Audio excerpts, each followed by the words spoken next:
What's up, everybody? Thralls Metal here once again. I'm Necrotic Nick, and I have another album review for you, and honestly one that I have been anticipating since it was announced because I kind of fucking missed this band. So today we are going over the latest offering from industrial metal legends Godflesh with their new album, Purge. This also comes out on the 9th of June on Avalanche Recordings. This band formed in 1988 in Birmingham, England, by one Justin Broderick, formerly of Napalm Death, and G.C. Green. Now, they have had other members that have come and gone throughout the years, but those have been the core members pretty much throughout this entire band's run. This is their 9th album overall. It has been 6 years since their last album, Post Self, which I was a little lukewarm on. The album before that, I really loved, A World Lit Only by Fire, which was their big comeback album because it had been 13 years since their last album before that, Hymns, which was a fucking awesome album as well. And for those that don't know anything about this band, they are pioneers of industrial metal,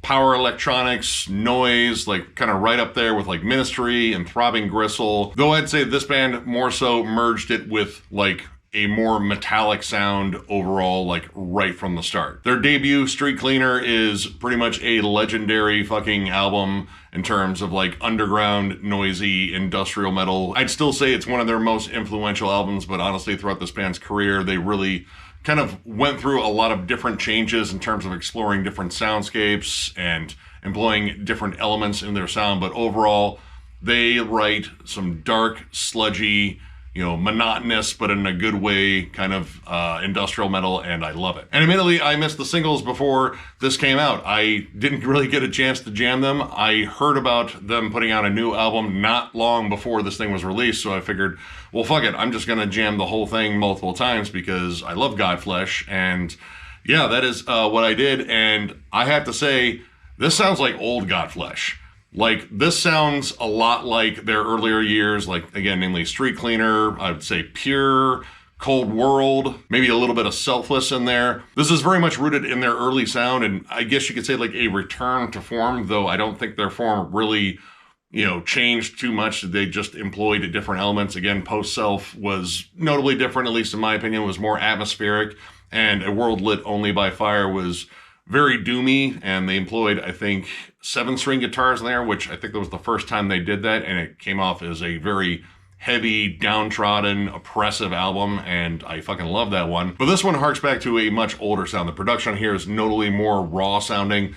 Right from the rip, the opening tracks, Nero and Landlord, honestly, it reminds me a lot of, again, Street Cleaner, but a little bit of Songs of Love and Hate, because this band likes to throw in like kind of hip hop rhythms, like kind of like drum and bass, breakbeat sort of rhythms in there with like a little bit of like a sample peppered in there, like a little hey or something like that in the background. But it's always been sort of an interesting thing, and I think they employed that to great effect on Songs of Love and Hate, and they're kind of back here, but again, with a more raw sound of the much earlier albums. The riffs are droning, they're heavier than hell, the bass is almost percussive.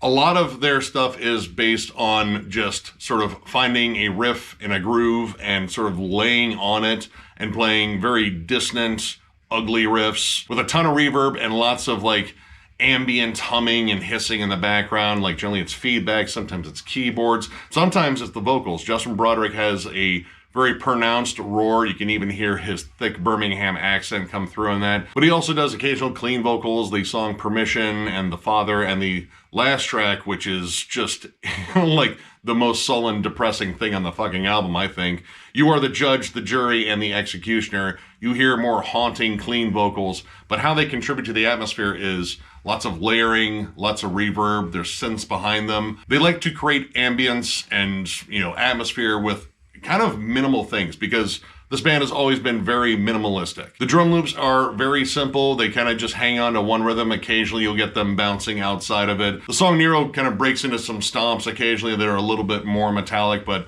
the bulk of the song is more of a hip-hop breakbeat, albeit played with a filthy, disgusting, gross riff on top of it. And the riffs are very, repetitive, droning, ugly, sinister, and again, with all the reverb and the feedback in there, it creates a really nasty atmosphere. And, the whole vibe of this album is very caustic, but also angry and depressing. But the ebb and flow of those emotions are really cool. The song Lazarus Leper is notably more depressive. Like, it's dark, sullen. The vocals are more of a groan. They're kind of like more depressing and reflective. The whole song just feels oppressive as hell.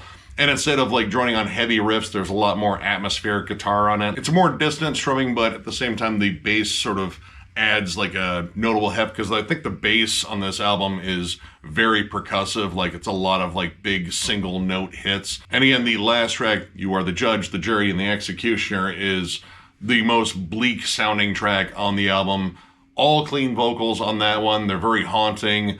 Lots of reverb and, again, echoing. Like, a single note will carry on and then sort of kind of blend into the background atmosphere of this just sort of, I don't know, very depressive echo chamber of misery. It's a really bleak track, and honestly, the thing that I really like on it is it kind of showcases a little bit of their post-punk influence.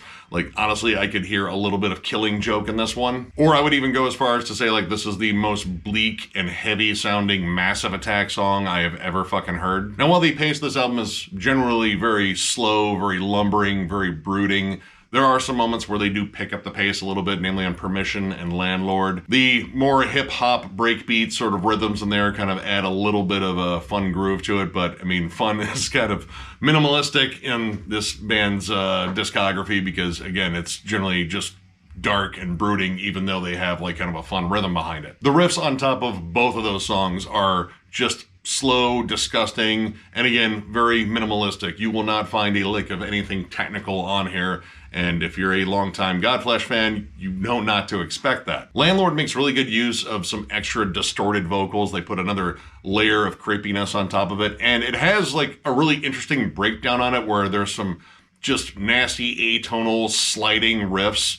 You know, occasionally you get some cool bends here and there, but a lot of this is just sort of chug and drone and then kind of laying on some more like dissonant atmosphere. But every now and then, you know, some of these riffs get some additional character, and I think that was one of the big standouts for me. And Permission is actually kind of melodic in a way. Like, the riff actually has a hook to it, and actually that kind of carries over to the next track, The Father.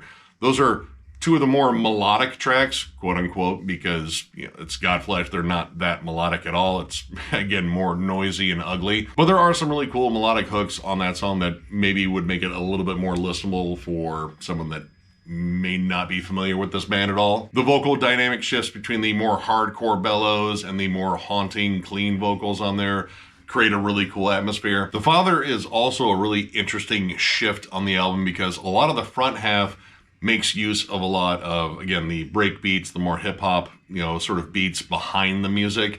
You know, that, again, reminds me a lot of, you know, Songs of Love and Hate and Us and Them to a degree, which was one of the first albums I ever jammed by them, so I kind of like that level of familiarity. But the last three tracks, The Father, Mythology of Self, and You Are the Judge, the Jury, and the Executioner, have more metallic rhythms. They're more stomping. It's less about like a bouncy groove.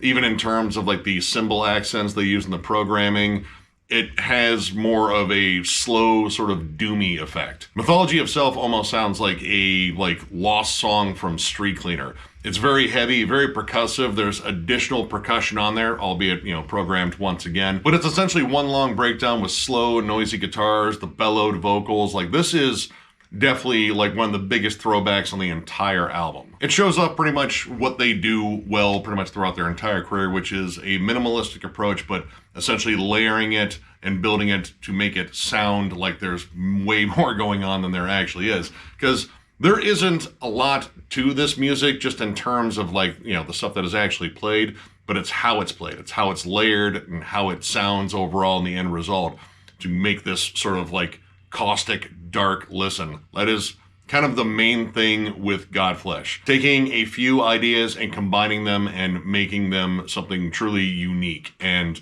while I would say this album doesn't really do anything new, like there's really no new wrinkles to their sound, but this is one of those cases where that doesn't matter because I want Godflesh to sound like Godflesh, and they do possibly more so than they have since they came back. All the old tropes are back, even down to the production. This sounds like it could have come out like after Street Cleaner or Pure. This is one of those albums where you could say they approach their older material as, you know, more mature songwriters, but at the same time, like, it just captures that early vibe so well, to the point where I don't think they allowed a lot of additional maturity into it. They just wanted to recapture that vibe, that sound again, and they fucking did it.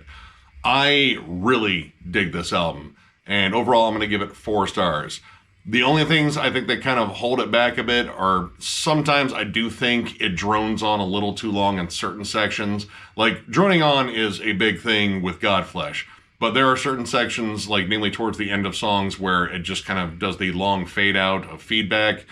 Yeah, I feel like there's like more clever ways to do that, but overall, I love the sound of this album. While you could definitely argue that A World Lit Only by Fire was their big comeback, I think this is more so a comeback in the way that it comes back all the way full circle to their earlier sound. Every song in here I think is really good. The album flows really well. I like the fact that they cover the more aggressive side. There's the, you know, more hip hop rhythms that kind of pop in there that add just a fun groove to it, and the more dark, lumbering, depressive stuff on here. Like Lazarus Leper and the last track, You Were the Judge, the Jury, and the Executioner, really just capture such a cool, dark, brooding vibe, and even shows off a little bit more of their melody and atmosphere. Again, melody is very minimalistic, but minimalistic is what this band does, and they do it exceedingly well on here.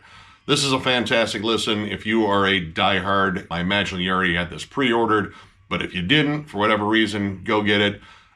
In terms of newer bands compared to, or other bands like Black Magnet, if you like that band, they're on 20 bucks spin. They're really fucking good. They definitely have a lot of Godflesh worship in their sound, but yeah, this is Godflesh doing everything that Godflesh does well, and this album's fucking awesome, so definitely check it out. So, if you enjoyed this review, give it a thumbs up, and if you are new to the channel, subscribe, because we do stuff like this all the time. We are also on Patreon. If you'd like to help us out there, there's a link down below to thrallsmetal.com. Our Patreon link is there, as well as our store link, which we will be loading up with stuff. We have some designs, and we will definitely be showing them off in a video once we actually have, you know, the shirts ready. We're still figuring out, like, who we're going through to print them. It's a long process, but trust me, we'll keep you guys updated. We also have a giveaway going on for when we eventually hit 15,000 subscribers, which we are less than 200 away. I have a stack of now 11 CDs to give away to one lucky viewer out there. All you have to do is comment on the video linked down below. It is also playing automatically on our channel. Once we hit that 15K mark, I'm going to do a comment randomizer and pick a winner and announce it on here. And I guess we'll all celebrate because we hit another milestone that I never thought we'd achieve. This has been, again, an amazing ride. I know the thank you part, I just repeat the same shit all the fucking time, but I mean it. You guys really do fucking keep us going. You're the fucking backbone behind this fucking channel. You're the reason why we love doing this so much. Of course, you know, the metal too. That's always a part of it. But yeah, finding this community out there has been absolutely amazing, and we got tons planned for you. So once again, I'm going to thank you, because that's what I do at the end of these videos, and we will catch you later.